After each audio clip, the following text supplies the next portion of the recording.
Welcome to the Zombified podcast. Have you been zombified by the apocalypse? Oh, yeah. Have you?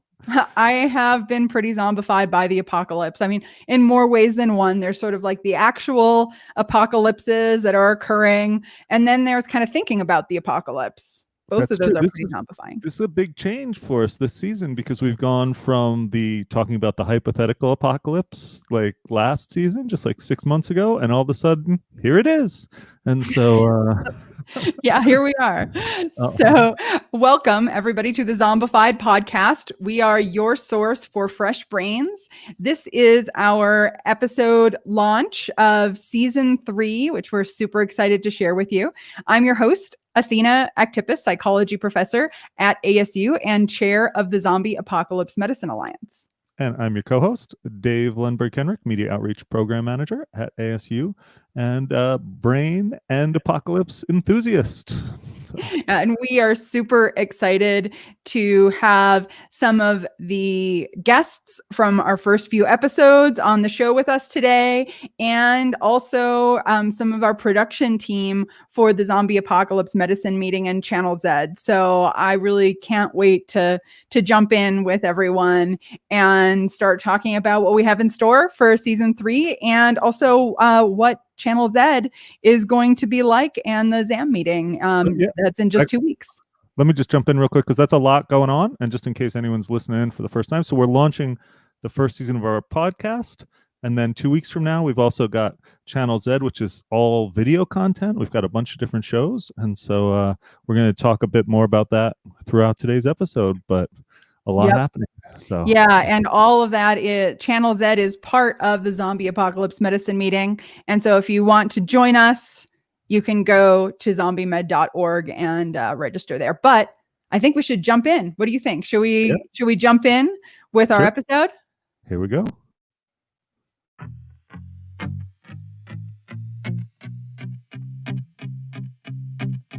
I know it's crazy, but it seems so logical. Try to fight it, but it's something psychological with you. Makes me act the way I do.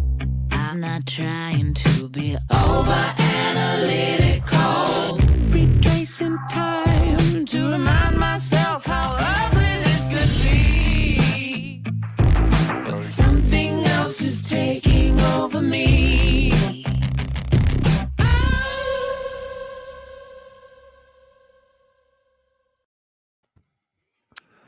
All right. I cannot wait to bring our first guest on to talk about the Toxopocalypse. This was my favorite episodes ever because I had no idea just how manipulative Toxoplasma gondii was until we had the chance to talk to Jessica.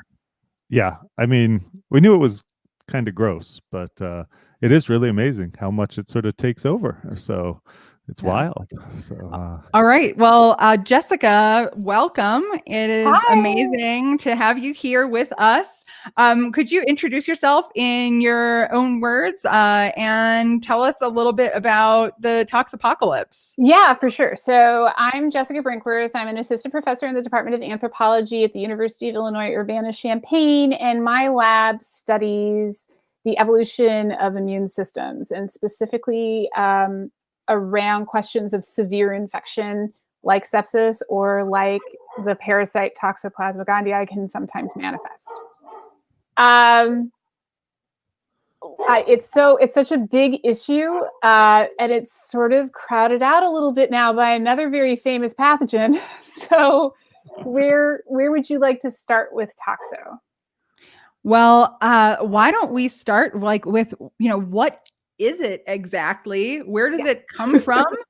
And what can it do to us? Yes. Okay. So Toxo is a parasite. It's a single-celled parasite that's feline born. Its definitive host is the cat. And so any cat can carry it. And then it's a fecal oral infection.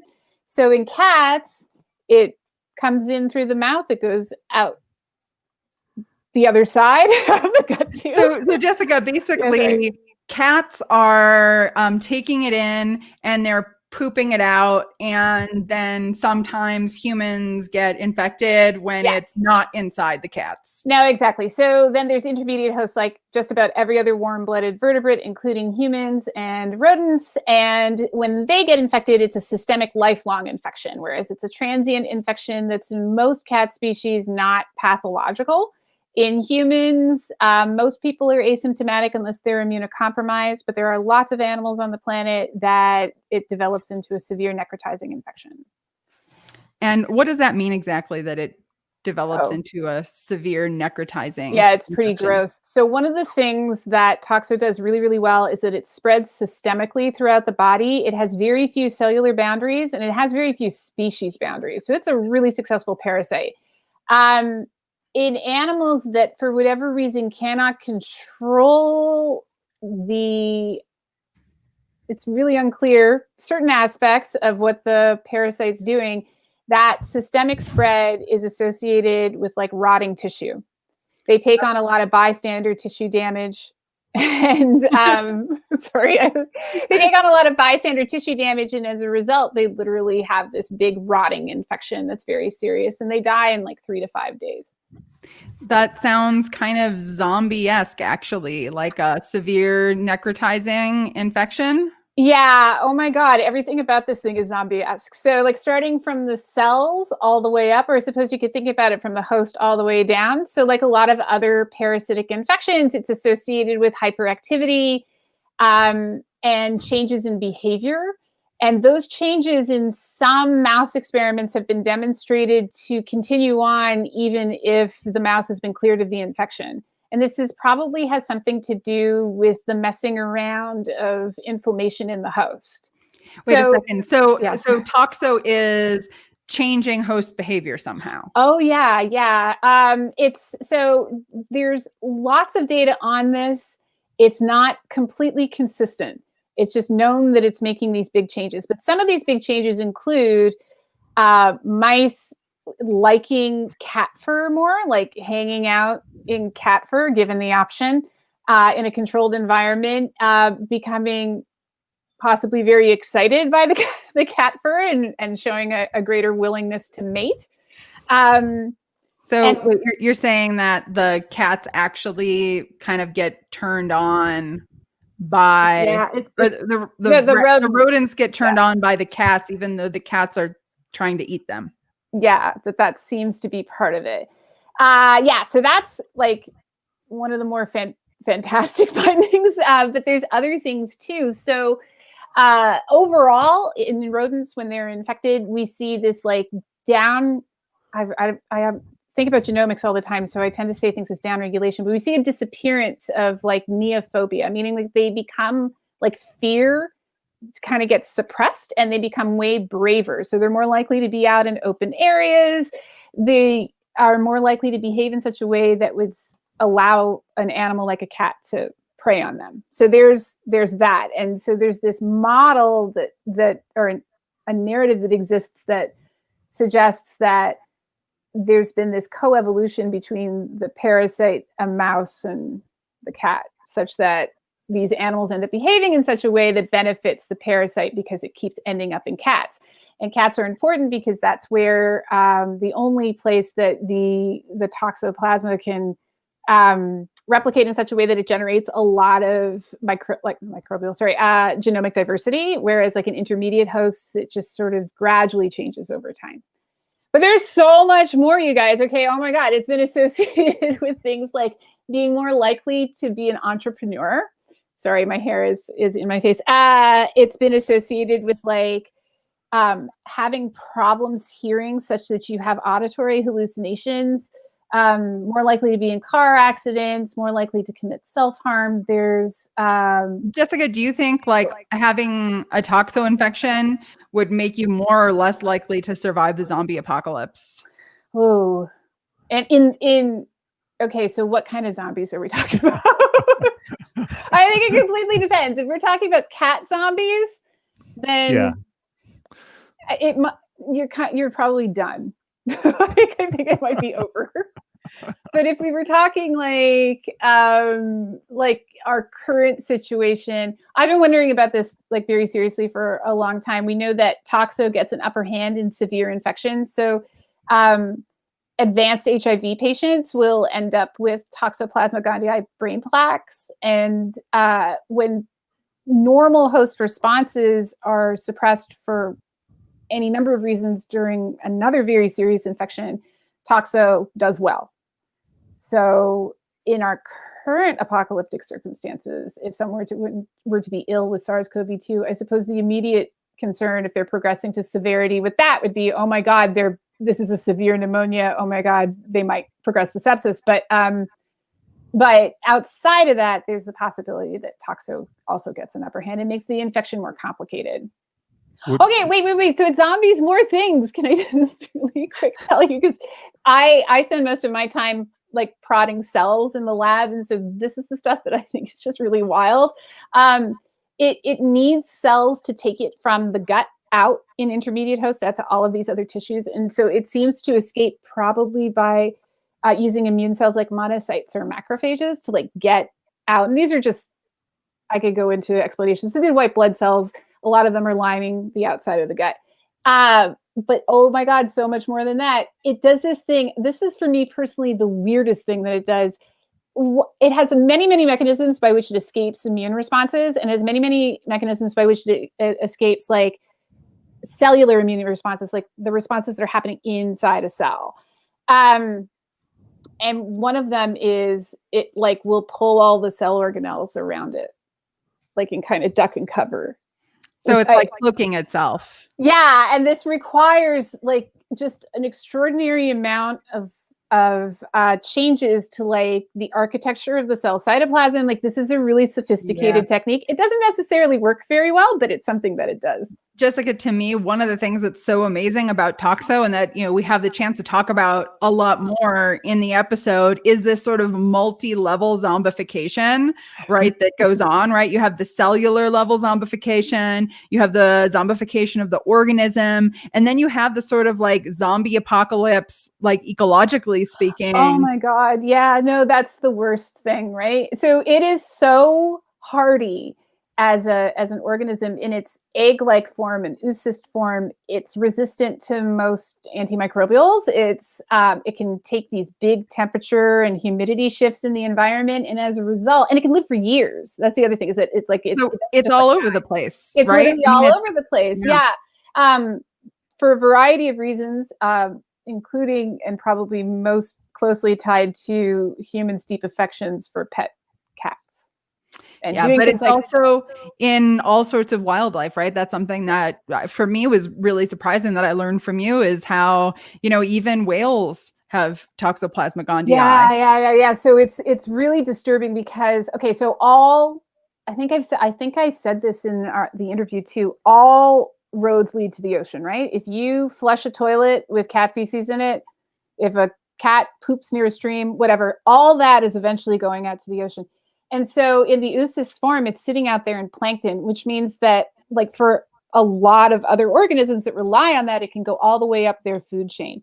And so we find it in dolphins, we find it in whales. It's and they do strange things like it's implicated in whale beachings, it's implicated in dolphin beaching. I mean, there's weird things that dolphins do anyway that might lead them to get beached. It's and then that's not just like out in marine life. I think the impact of it in marine life is maybe not as well known, just because, I don't know, the ocean's deep. You can't see a lot of it. But it's also associated with strange migration of deer and a variety of behaviors that we would consider to be like not productive for, you know, a host life. So does it in general sort of cause increased risk-taking behavior? Like, because when you're it does? Yeah. So again, in our current zombie apocalypse, it might not be productive for hosts. It could be very productive for toxo, because risk-taking behavior, if it leads to death and then say consumption by carnivory, then you get to enter another host, right? So yeah. Interesting. Not so productive for us. And I'm sorry for interrupting you, Dave. So, well, since we're talking about the sort of zombie apocalypse and spreading germs from person to person, perhaps we should bring on our next guest who talks about making friends. Cam Carlson, how's it going? Hi, Cam. We're going to need your audio. There we go. Yeah. Great to have you on. Cam, would you tell us a little bit about yourself for the audience who's listening in? Yeah, of course. My name is Dr. Cameron Carlson. I'm an active duty military officer, as well as a doctor of public health. And I'm also the guy in charge of the media and public appearances for the Zombie Research Society. Awesome. Can you tell us a little bit more about the Zombie Research Society? Yeah, of course. So the Zombie Research Society is a society that is dedicated to researching about how and when the zombie apocalypse actually comes about, whether that's in the form of a flu virus, rabies virus, toxo, you name it, and how to survive it, whether that be from a scientific standpoint, survival standpoint, storytelling, historical, you name it. It's basically like the YouTube of the zombie research world. Basically, if you go on the site, click anything, you'll spend all day going down a rabbit hole. And so, Cam, how does the current scenario that we're in measure up to the Zombie Research Society's definition of zombie apocalypse? So it's terrifyingly accurate.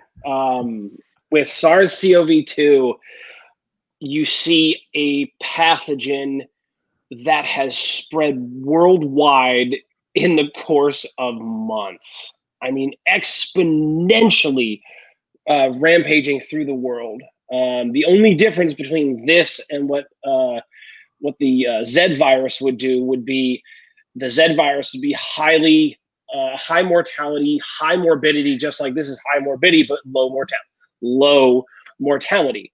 Wait, but it has all the characteristics. What's the difference between morbidity and mortality? Morbidity is basically the rate of infection or how infectious something is. Mortality is obviously the death rate. So if you have, let's say, Spanish flu, you had high morbidity, high mortality, upwards of 100 million people. SARS-CoV-2, you have low mortality, high morbidity. Okay, so a lot of people will catch it, but you can catch it and you'll be likely to survive it. So correct. Sure. So but it really has spread fast, like, because we were talking about all this stuff as though it was completely theoretical, like just a couple of months ago. And so yeah, we recorded the episode before the pandemic hit, and then the pandemic hit, and when we listened to it, we're like, holy shit.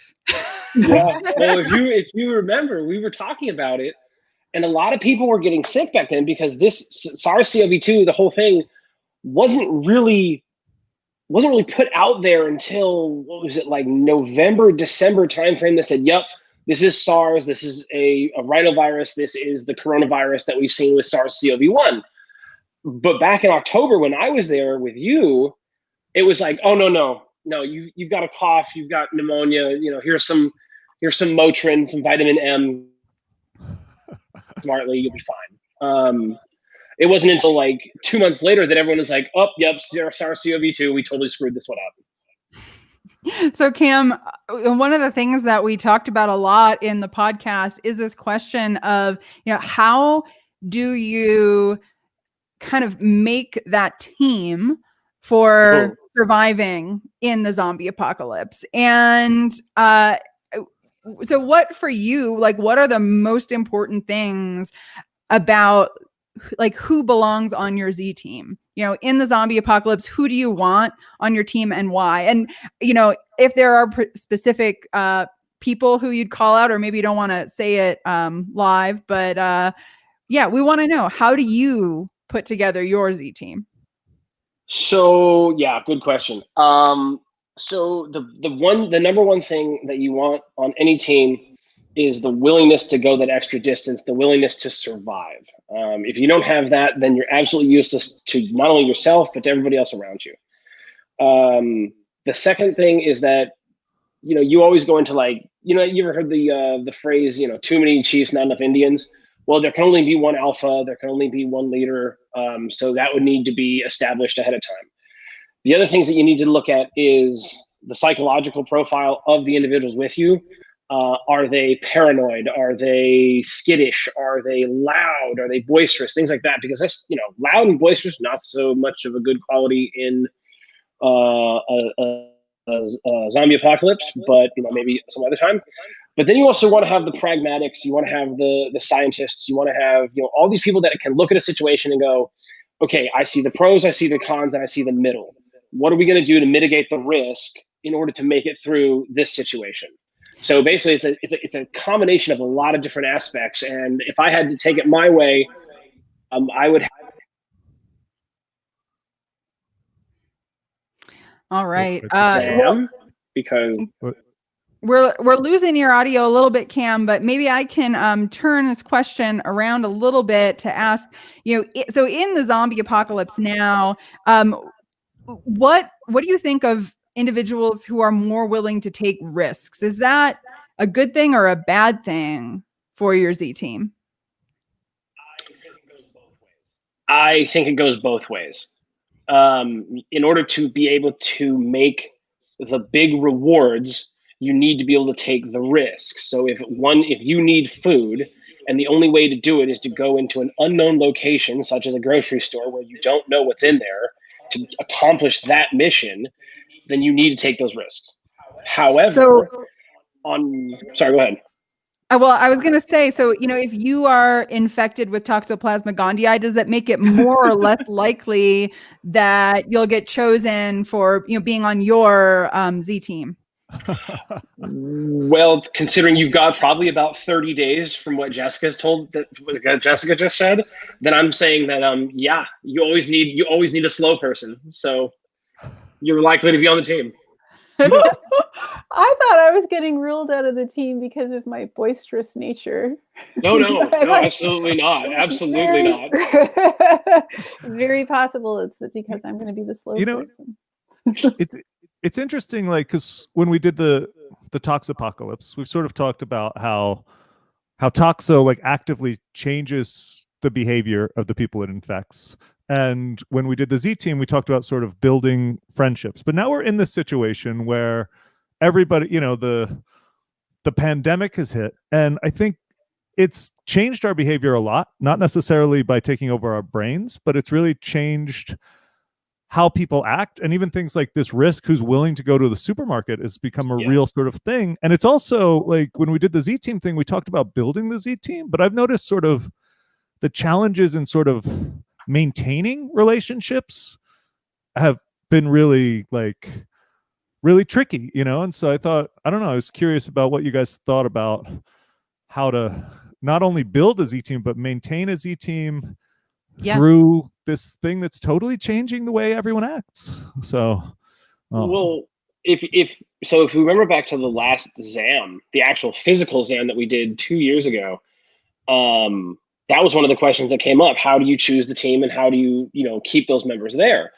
And I think that this goes in this whole thing, because if you think about it, in a zombie apocalypse, you're going to have massive casualties across the board. So you're going to be forced to rely on the people that you're with.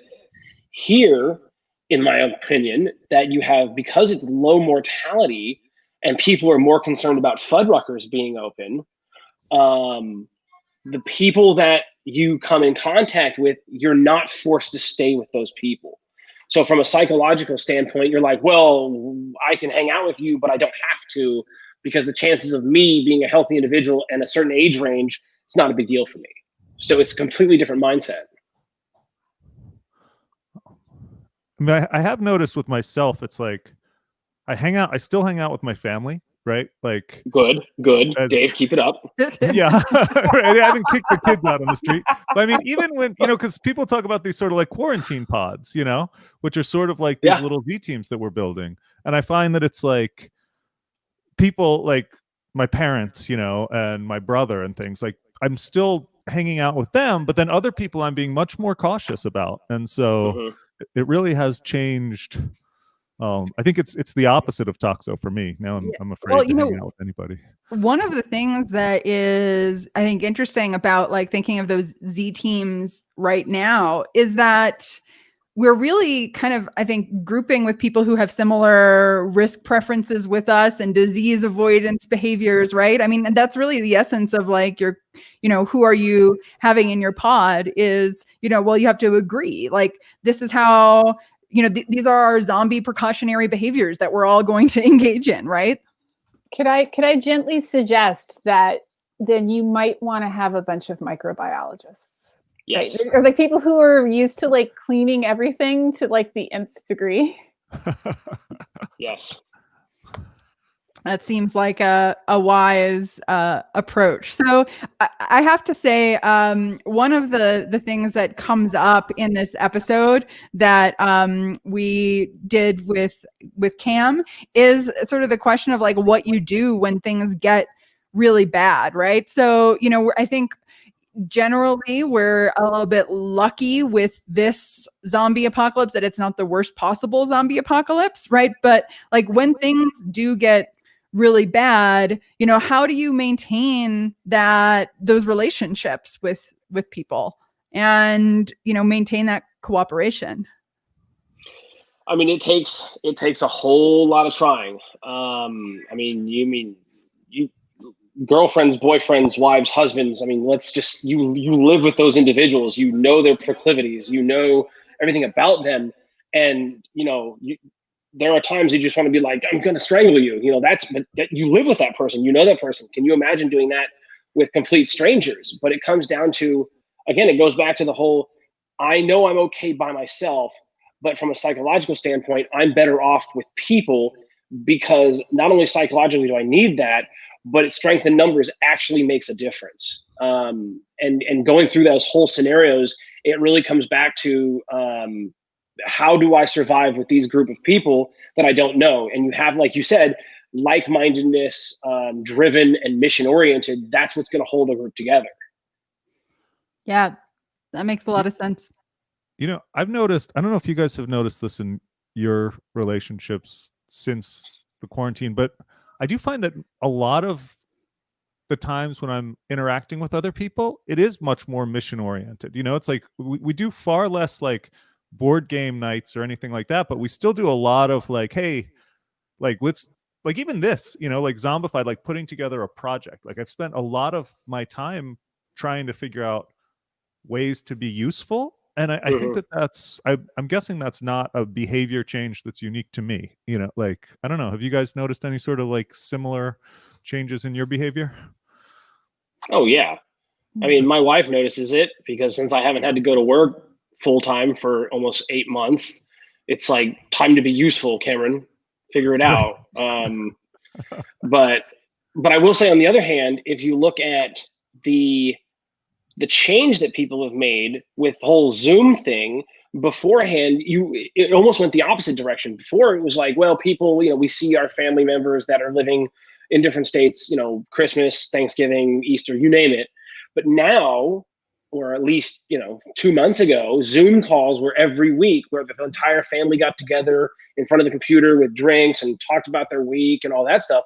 So I think it's even gone the opposite direction for the most part. Yeah, that's true. I have noticed that my family that lives back in Philly, I talk with a lot more because now that it's sort of distance, I'm like, I'll call up my cousin Craig. And so, yeah. Yeah. So I have noticed for myself that, I mean, definitely I have been zombified by the Zombified podcast project and Zam.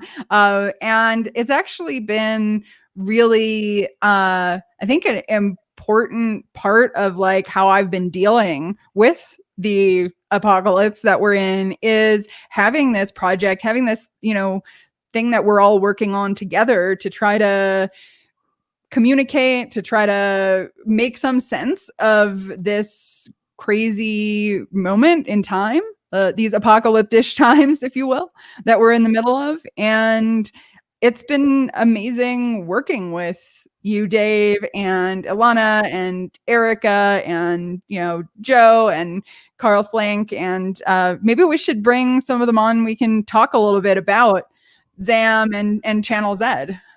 Sure. Yeah, I think that sounds good.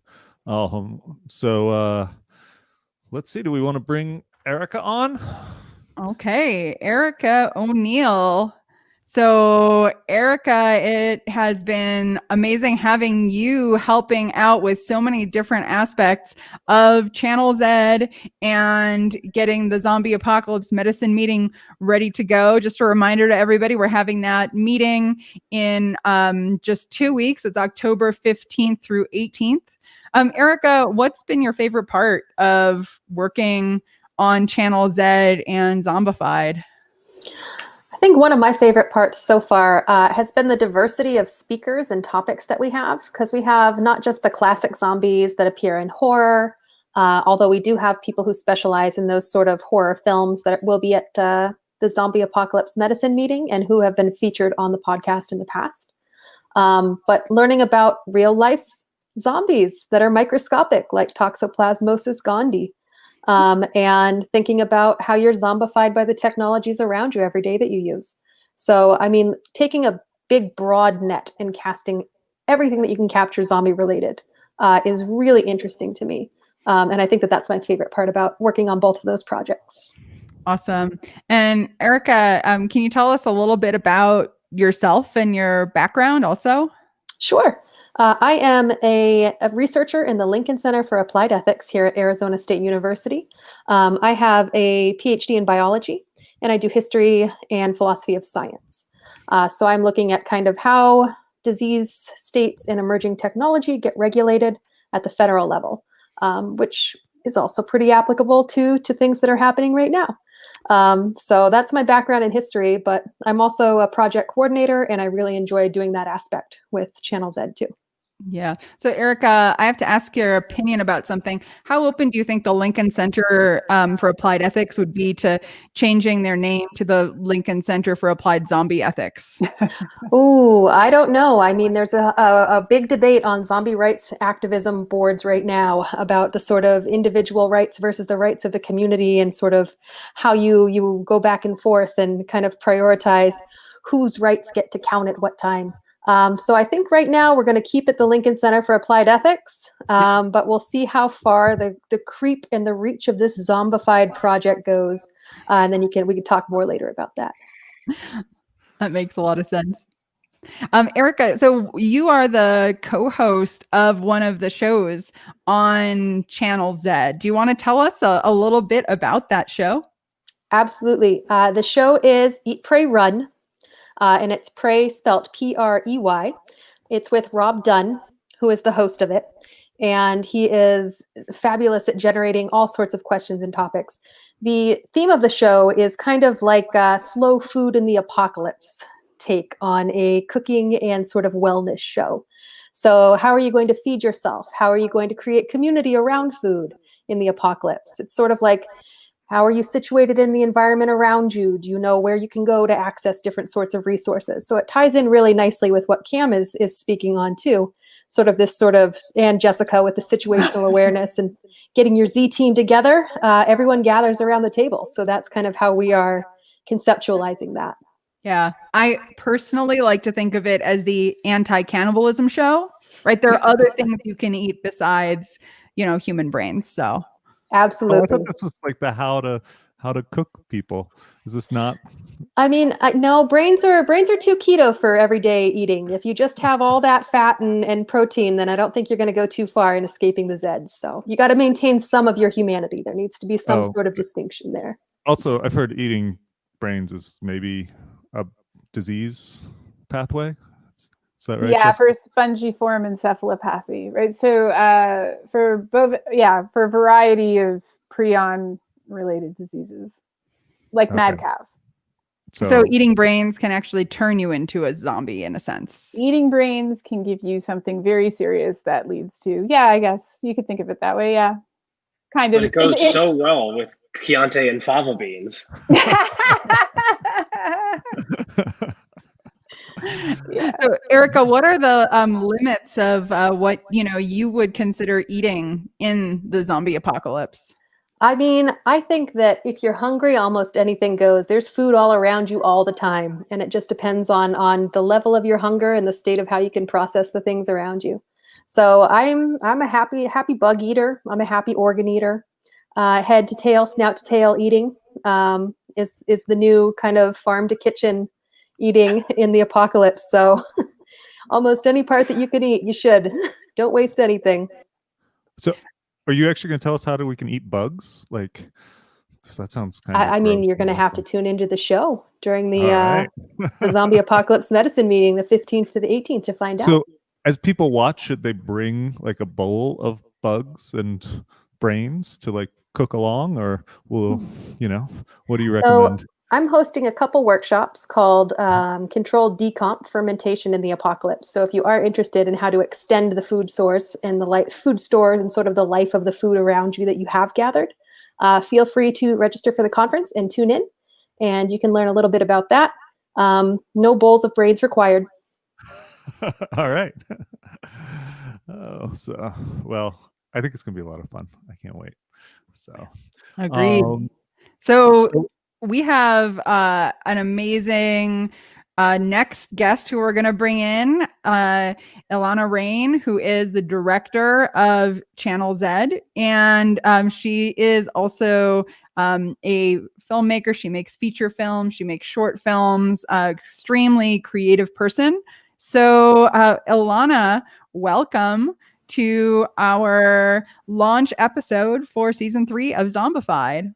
Hey guys, thanks for having me. And hi Cameron, Jessica, good to see you, Erica and Dave. Gotta say, it's a little tense here in California. I mean, we can breathe the air, but I think there's some disturbances going on down the road, and we might have to sort of lock the doors pretty fast with some short notice. So I might have to cut out. A little dangerous situation. I mean, it's dangerous the world over these days. So yes.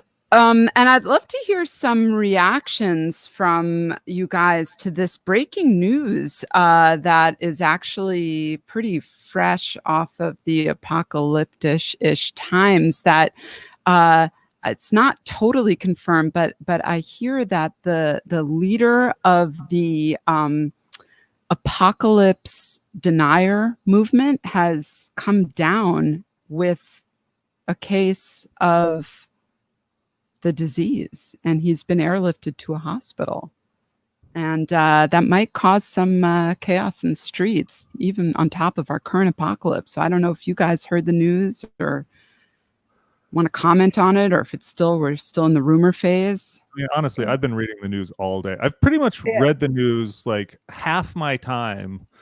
All the time that I haven't been working on projects since the pandemic has started has been me checking the news again and again and again, and just thinking, what is going on? And today's another day of what in the world is going on. And do you do that because you think it helps you, as a way to get some control of the situation? Because that's why I check the news so obsessively. I think want it helps control. me get a feeling of control, where I'm like, yeah, I want this information, and then I want to know, even though I don't know how much it changes my behavior, but it does. I mean, I do think, man, what's going to happen? When I look at the next month, because I also keep reading news about, like, a few weeks ago, it seemed like, oh my gosh, we're going to have just all on riots and things like this. And so this was, I mean, it's crazy. And so, so basically I just update. So and, Dave, they call that doom scrolling. I love that word. Totally captures that. And I have to say, I found myself, late at night, it's like, put the kids to bed. All right, time to not be on electronics. And, I come in here and just start looking at my Twitter feed and, reading the news to see what all is going on. And it is a little bit addictive, especially when, the reality that we're living in is a bit of a reality TV show almost. I mean, I feel like that's a thing that hasn't been represented that well in sort of zombie media before. The amount of time, like, maybe, I don't know, maybe Shaun of the Dead might have addressed, but just this sort of how often people in a zombie apocalypse are going to be checking No. The list, go to whatever the what's the thing that just the worldometers to see how many people are zombies today, how many people were bitten today, and just like checking that again and again and again, and like, well, that's assuming that we have power, because power, we've got rolling blackouts here in California. Oh my, yeah, and. So, right. I mean, but the thing is now I think there's such a market for it that once we lose power, someone will have to use smoke signals or something just to let me know what are the infection rates. And so, reinstitution of the town crier, right? Right. But I don't know. What do you guys think? Like this sort of way, this constantly changing influx of just sort of insanely unexpected news. Like, so how is been this different? Sorry. I'm so sorry. I was going to say, I've been pretty lucky in that it aligns very, very close to what I do every single day. So for the first 4 months or so, 5 months maybe, I didn't really have the same sort of like doom scrolling effect that everybody else had. For me, it was research, right? So like, so I didn't melt down at all until July. That was the first time where I started to think about it on a grander scale. Before then, for me, it was about minutiae. Let's figure this out. And then I got wrapped into a bunch of research and a bunch of service. So I was always distracted. Now I'm not so distracted. And it's changed how I think about communicating with other people. Like I have COVID time and non-COVID time. Like, what do you mean? I have people that I talk to about COVID, and then I don't talk about it for the rest of the day. It's become partitioned, like, to the best that I can with the rest of my job. The other thing that happened for me personally, and I think it probably happened for a lot of you guys too, is that demands on shutdown immediately went up. Like because what I do now is useful, at least for outreach and for certain aspects of research. My demands went way, way up, but the permissions for time and like the boundaries between me and work eroded. So now I very firmly have said I have my COVID time and my non-COVID time.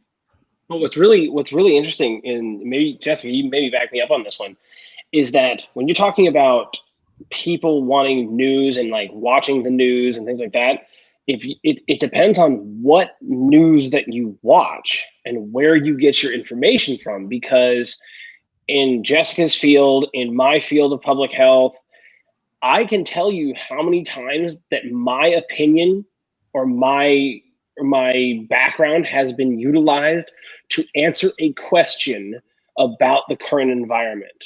And that I can count on maybe one hand. And it's ridiculous. It's people would rather, at least I feel like people would rather get their news from CNN, Fox, or Facebook rather than go and look at the CDC, the WHO, you name it. It's really strange. Yeah. So Ilana, can you tell us a little bit more about, what reality is like for you? And, as the director of Channel Zed, is there a sort of blurry line for you between, what is Channel Zed and what is actually happening in our world? I think the line is so blurry, it doesn't exist anymore. And like you, Athena, I think focusing on this project has been incredibly helpful in terms of staying focused in the moment, also being of service, because I truly feel that art and culture are what is going to save us as a society if it gets even worse. So with the closing of so many of our institutions, museums, theater, what we're doing at Channel Zed with the limited resources we have, I feel like it's a small contribution to entertaining people as well as educating people. And there is no line. Like I said, the personal is the political, art is personal. And the fact that you've had this conference before where it's interdisciplinary and you've already woven together science and art, I feel like Channel Zed is just a natural outgrowth of that. So, you know, let's stay focused in the moment, do that. I ignore what's happening outside as best as possible while keeping me and my family safe. Just sounds like what you are all doing as well. Yeah. So Ilana, for you with Channel Zed, what have been your favorite parts of working on it? Or are there shows that you're particularly excited about? Well, I am co-hosting Brain Dead Theater with Liz Grumbach. It's really her show, and I'm helping as much as I can with her, where we go over clips of films that she's chosen, or a guest filmmaker or artist has come on to share their clips, and we just analyze them and discuss how relevant they are in the current situation.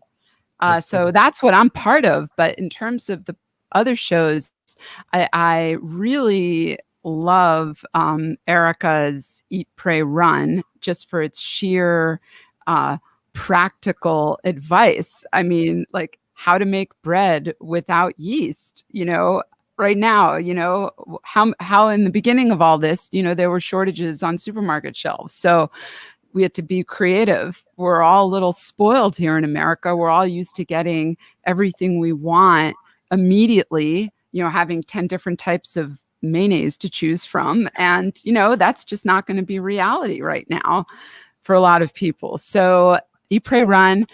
Dr. Zed Show is also incredibly practical. Been wondering about certain scrapes and bites. A neighbor of mine shambled by on the street the other day, and something was oozing out of his arm. I was like, "Hey, well, let's tune into Dr. Zed and maybe get some advice on what to do with that situation." So I would check out those two shows first. I mean, of course, your show is great, Athena and Dave. Yeah, let's not forget us. Actually, also, I do. You're our leader. Having gotten to watch Brain Dead Theater, sort of just as an audience member, it's so fun. Like, it's just like a really fun show to watch. So, no, that's cool. I might have changed. I might have put your show in there first if I hadn't had this immediate we're hungry and there's zombies walking outside feeling, where those two shows help. Yours is more, okay, I can kick back and relax and sort of just listen to Dave and Athena talk about cool stuff.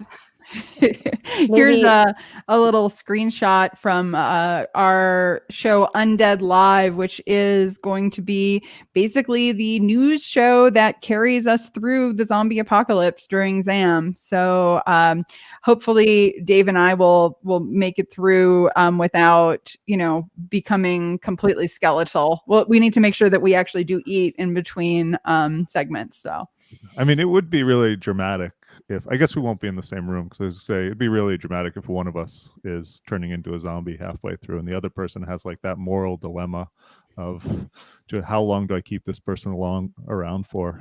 Right.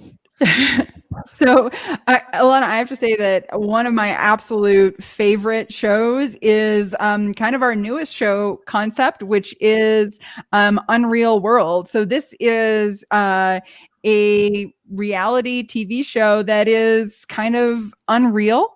Ilana, do you want to say a little bit about it? Well, Unreal World is chronicling the journey of this just incredible dance troupe, and basically they're making their way from it's Black Label Movement. Sorry about that. They're making their way from Minnesota to Arizona, to the site, the traditional site of the ZAM conference, and because I hear that they're desperately needed there to help with just the situation, and we need like a serious infusion of art and culture right now, especially in some of the worst hit places. So they're coming to help out. And I think we're going to get a peek of them now, right? We are, yeah. So Carl Flink from Black Label Movement is joining us here now.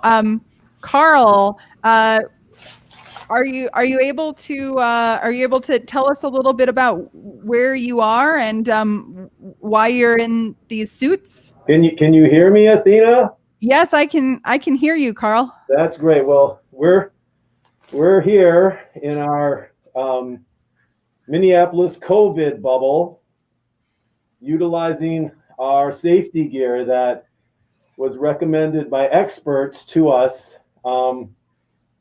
We're wrestling a little bit with the fact that we can't see anymore because our breath is fogging up our masks. So I have two movers from Black Label Movement with me, Chang and Sarah, and I'm going to remove my mask so I can actually talk to you a little bit better. Hi, everyone.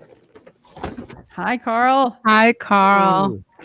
So we're in training up here, trying to get ready for all of the conversations around zombification that you all are queuing up. So we're just really interested in knowing how, or learning how you might think a dance company and our embodied research could help you move along ZAM 2020.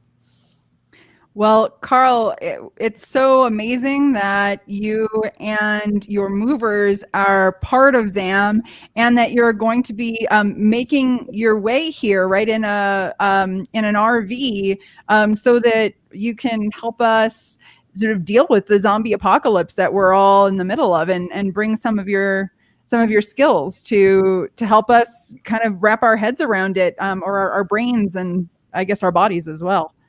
Yeah, I think you could call what we're doing an extreme COVID bubble. We're going to be driving in a 32-foot RV and living together, researching various sites along the way to see, just what weirdness is out there right now, because as you all know, there's a lot of that going on. So yeah, we're going to be trying to bring art to places like the Devil's Tower of Wyoming and Monuments National Park and things of that nature. So yeah, we're really excited to get down there. As some of you know, we have a modeling technique called body storming, and we're hoping that that's something we can share with the researchers down there. What is body storming?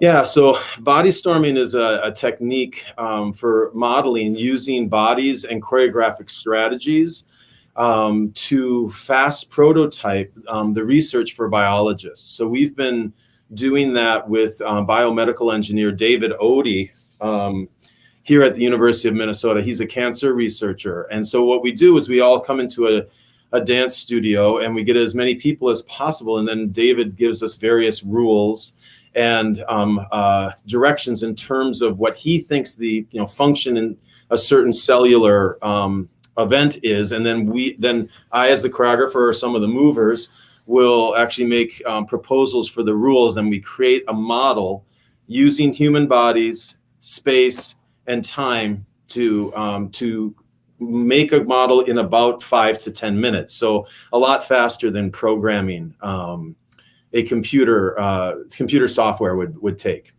Interesting. So that's what embodied research is. It's like when you were saying embodied research before. Yeah, I would actually just say that dance choreography in general is embodied research. It's a way of knowing the world using the entire body, rather than kind of simply focusing on the mind and that type of intellectual practice, but that we're kind of honoring the intelligence of the whole system.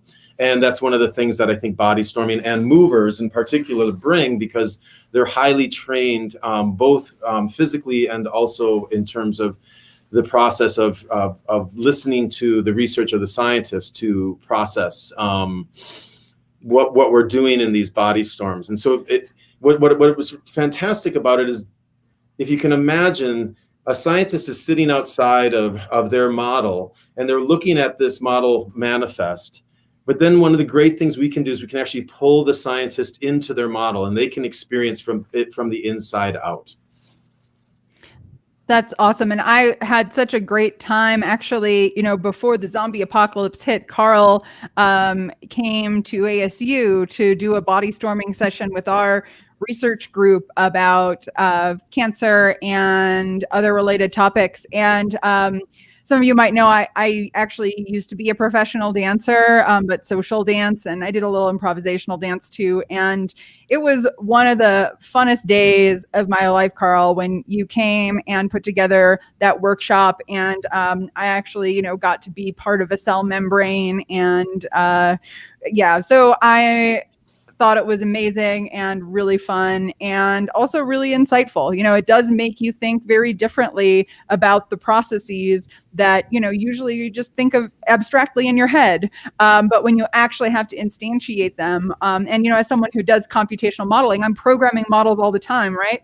But there is something much more visceral about actually being an entity in the model that you're trying to create.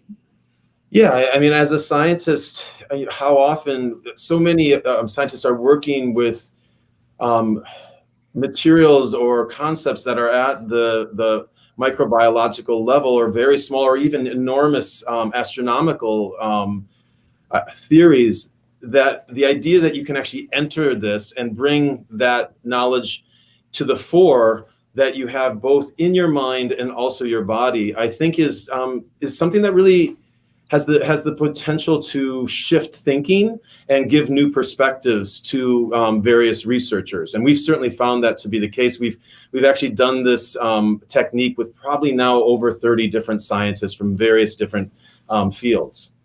That's amazing. And so, Carl, this whole idea of doing embodied research, that's actually a very big part of the motivation for our Unreal reality show, Unreal World, with you. Can you say a little bit about, the embodied research side of this reality show? Yeah, well, one of the things that's definitely going to be coming to mind is the company. We're going to be bringing 7 people down in the RV, and we're going to basically whenever we leave the RV, we're only going to be in hazmat suits. So we're going to be experiencing the environment in a very distinct way. It'll be interesting to encounter the various inhabitants of the locations that we're visiting and see how they might react to 7 folks in hazmat suits. And we're actually going to try some dances in our hazmat suits to see if people respond to that as a new form of entertainment. So we're really having this exploratory mind and imaginative space, where hoping that people will engage us with curiosity and rather than fear. And so hopefully we can create a sense of welcome while we're approaching these sites in our hazmat suits.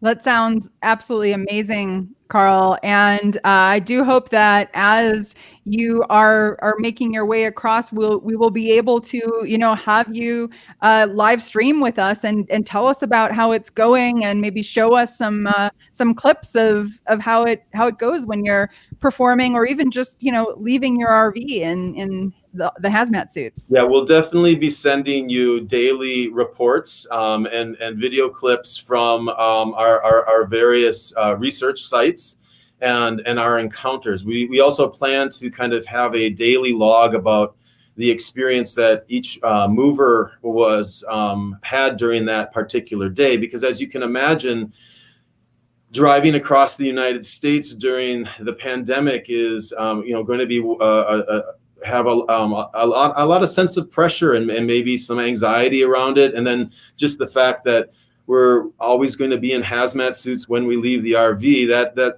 that's not something your typical professional dancer encounters in their daily life. So, and we really haven't trained for this either. So we're just kind of getting in that RV and going. So we'll see how that goes. But I'm wondering, would you all like to meet the movers that I have with me?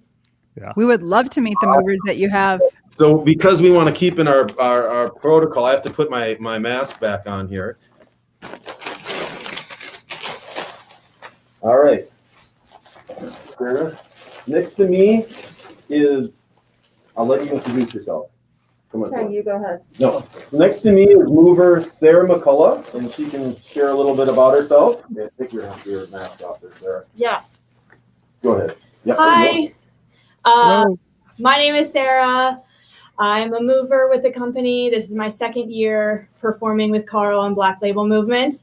I'm originally from Virginia, living in Minnesota now, and I'm super excited to come and join you at ZAM. And on the other side here, we have Chang Zhang.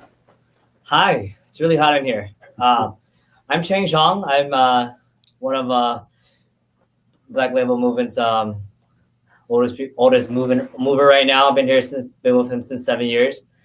So I'm excited and ready to get this rolling. Can I ask, have you guys driven across the country in an RV together before, or will this be the first? This is our maiden voyage. Oh, wow. Yeah, and I should also say that Chang is one of the most respected b-boys in the Minnesota dance scene. So we're hoping that he will be sharing some of that incredible movement on our way down to Tempe. Wonderful. Carl, before we move on to Dr. Zed, I did want to ask you a little bit about this project that you have been working on very intensely to actually make it possible for your movers to interact with each other without having protective equipment on. I know that that's not exactly, what the goal is for the trip across the country, but you do have a protocol that allows you to be in close proximity, and I thought it would be really interesting for us to talk about that. Yeah, Athena, we actually do hope to be able to actually pursue some of that contact in close proximity while we're on our way down to Tempe. So 2 weeks ago, we created a new presentation for TEDx Minneapolis, where we worked with a medical doctor, John Hallberg, and we created a 17-day bubble where everybody in the company self-quarantined, and then we went through a 3 COVID tests over a 7-day period. And the beauty of that is it allowed us to take off rubber gloves, take off our masks, and actually come in contact with each other. And that presentation is very much about that. And we will be doing a sequence of 2 tests before we enter the RV, with the hope that in some very special moments during our trip that we can actually get out of our hazmat suits and experience the physical touch and step away from social distancing. So John Hallberg has been an invaluable resource because he's kind of held our hand that whole time and given us a chance to basically, at one point he said during the last bubble that only the Minnesota Twins baseball team was more tested or certain of their status in terms of COVID. And that for a nonprofit dance company was really a gift. So you're really kind of exploring the very edge here of how we make it possible to move together and touch each other during this really challenging time that we're in, the zombie apocalypse that we're in. Yeah, I mean, I don't, for all of us, it's been sad. It's beautiful to see professional sports getting a chance to come together and do what they do, but the society isn't coming together to give artists a chance to get back together and pursue the kind of research and creations that we make that are also an essential part of our society. And so to have John Hallberg in the medical school here at the University of Minnesota supporting this research and giving us a chance to come together to create again is actually quite extraordinary. We don't know of any other performing company in the United States right now that is doing this. I'm not saying there isn't, but we're just not aware of other companies that are having the chance. So we're hoping that through this process, we're actually able to create best practices for companies to start finding their way together to create in close proximity and possibly even contact. Well, we feel so lucky to have you as a part of Channel Zed and ZAM, and I am just anxiously awaiting your reports. When are you going to be setting off in the RV? We will be leaving either next on the night of October 10 or Sunday, October 11, and we will be making our way. We have a very full itinerary to try to investigate various phenomenon across the country. And we'll be really excited to share imagery and our experiences on the way down. And then just to add, I'll be down in Sedona, and Carl and the troupe is going to arrive, and we're going to do a shoot and film them. And this will also be a new thing to interact and to make a film during COVID. So that's a first, but I agree wholeheartedly with Carl. We need to try to stretch what's happening, and if sports teams can do it, we should be able to do it.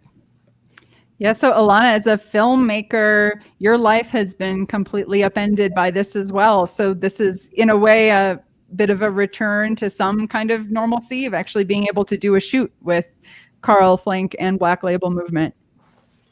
Yeah, you could say that. It is. I mean, it's going to be a one-person crew and my 15-year-old son, who's going to be my PA. So, constraints sometimes are the best breeding ground for fantastic creativity.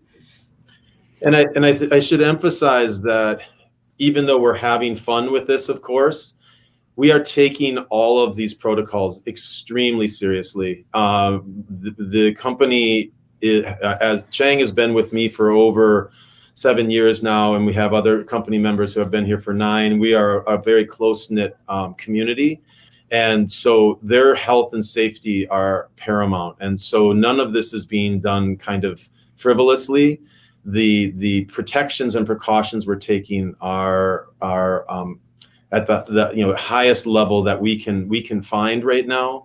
And as a group, we've decided that we can come together to take these reasonable risks that we have identified. Great. Let's on that note, I think it'd be wonderful to bring in our resident medical expert, Dr. Zed. Dr. Zed, thank you so much for joining us on the launch here of season 3 of Zombified. Would you tell us a little bit about yourself and your show, Dr. Zed, the Dr. Zed Show? Sure, yeah. So I'm Joe Alcock. I am host of the Dr. Zed Show, so you can call me Dr. Zed. In my day job, I'm an emergency physician at the University of New Mexico, where we take care of all manner of emergencies. And I got a background in evolutionary medicine, really interested in the microbiome. There's lots of interesting details that we can bring into our current situation. I'll tell you, I'm coming at you right now from a fairly remote spot on the map, Jemez Springs. And in the city, things were getting a little bit intense for me today. And I felt like I really had to make my escape. So I had my go bag in my car. I gathered up some supplies, and I spent a day in one of the least populated parts of New Mexico. But then it turned out that, I had to find a Wi-Fi signal. So this is a problem during an apocalypse. How do you do that when you're in the middle of an enormous national forest? So you can check out the map, see where I'm at. Jemez Springs, I found a library, maybe the only place around that has some Wi-Fi. I did notice, though, there's a very large animal nearby with some repetitive stereotypes, halting movements, kind of jerky movements. It frightened me. But I think it's probably a horse. So just to kind of put you in the scene of where I'm at right now. So Joe, I mean, it strikes me that, when there are challenges with Wi-Fi, I mean, not only is that an impediment to communication, but it can also be an impediment to telling if the people who you're talking to have actually turned into zombies or not, right? Because you can, hear these breaks in voice. The movements can be, slightly jerky. Like, honestly, as you were speaking, I wasn't sure, like, is this just his connection, or is Dr. Zed, perhaps been bitten while he's out there in the wilderness? Right. You never know. I've encountered some very strange things out here. So I'll be reporting on those during the Dr. Zed show. We can talk more about, various infections, things that take over your brain. We'll be approaching this from a medical perspective. How can we deal with each other and diseases and wounds in the zombie apocalypse? I'll have some very well-regarded, internationally known wilderness and emergency medicine experts who will join me in the Dr. Zed show. We're going to talk about how we improvise medical treatments when you don't have access to the hospital, and we're going to talk about how do you even improvise medicines when you don't have a pharmacy. It sounds like an amazing set of episodes. So just a reminder, on Channel Zed, we have several shows, including the Dr. Zed show that Joe Alcock is the host of, and we will be holding the Zombie Apocalypse Medicine meeting from October 15th through 18th. So if you want to join us for all of these shows and be a part of the fun, you can register for ZAM here at zombiemed.org. And one thing that's really fun about a lot of these shows, including the Dr. Zed show, is that they are really interactive. You can ask questions about your own curious zombie, I guess, questions. So, Problems, issues. Yeah, exactly. Anxieties. So yeah. Well, I have had such a great time talking to all of you. Thank you so much for joining us on this great, awesome, phenomenal season 3 launch for Zombified. And I can't wait to see all of you at ZAM in just 2 short weeks. Bye. Look forward to it. It's going to be amazing. Bye, everyone. It'll be great seeing everybody virtually, maybe in person. All right. This was so much Thank fun. you. Thanks Super for inviting me. Thank you guys for being here. This was Thank great. you. Thank you. Thanks for sharing those brains. All right. All right. Thanks. And if the whole world says that we're crazy, we don't need nobody anyhow. But if you don't wanna fall in love, you better tell me right now. And if the whole world says that we're crazy, we can burn this motherfucker down. But if you don't wanna fall in love, you better tell me right now. You better tell me right now. Better tell me right now. Better tell me right now. Better tell me right now. Better tell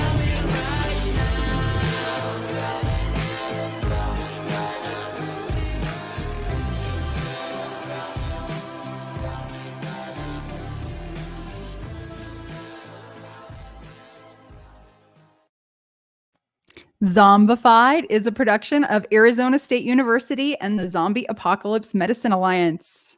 And we would like to thank everyone who helped make Zombified possible, including the psychology department at ASU, The Interdisciplinary Cooperation Initiative and the President's Office at ASU. the Lincoln Center for Applied Ethics that are sadly, apparently, about humans. So I think zombies can be included in some cases, at least. we'll keep asking. We'll keep working on that. Yeah. And of course, thank you to all the brains that help make this podcast, including Tal Ram, who does our sound. That's right, the song you just heard, and Neil Smith, who makes all the illustrations, including the ones in the intro and outro. And, Lemmy, the creator of our song, Psychological. that's right. And everyone on the Z team who helps with so many things, from social media to transcription to coming up with ideas for things. So Yeah, we're really grateful to all of you on the Z team, on our Zombified Z team, if it were right, for everything that you do to help make this podcast happen. And everybody who joined us today. So thank you guys so much, Jessica, Cam, Ilana, Erica, and Dr. Carl. Zed. Carl. And Carl and your movers. So that's Yeah. I can't wait to see that. That's gonna be really wild. So Yeah. And if you want to learn more about our podcast, you can go to zombified.org. And don't forget that ZAM is coming up so fast. It is October 15th through 18th. If you haven't registered yet, go to zombiemed.org. And you can also find links to buy our merchandise, to follow us on social media. And we can't wait to see all of you there. that's right. And also just one more time. So this is the launch of season 3. So we're going to have episodes coming out over the next few days, including our Cam and Jessica's episodes in that initial launch. Yeah, so we're going to have Jessica Brinkworth's episode, The Apocalyptish, and followed very quickly by Who's on Your Z Team with Cam Carlson. So I think they're both should listen to them right away because they're very timely. So, and a lot of fun. So, well, thanks, Athena. This was a lot of fun. Well, thank you all for listening to Zombified, your source for fresh brains. I know it's crazy, but it seems so logical. I can't deny that there is something supernatural with you. Makes me act the way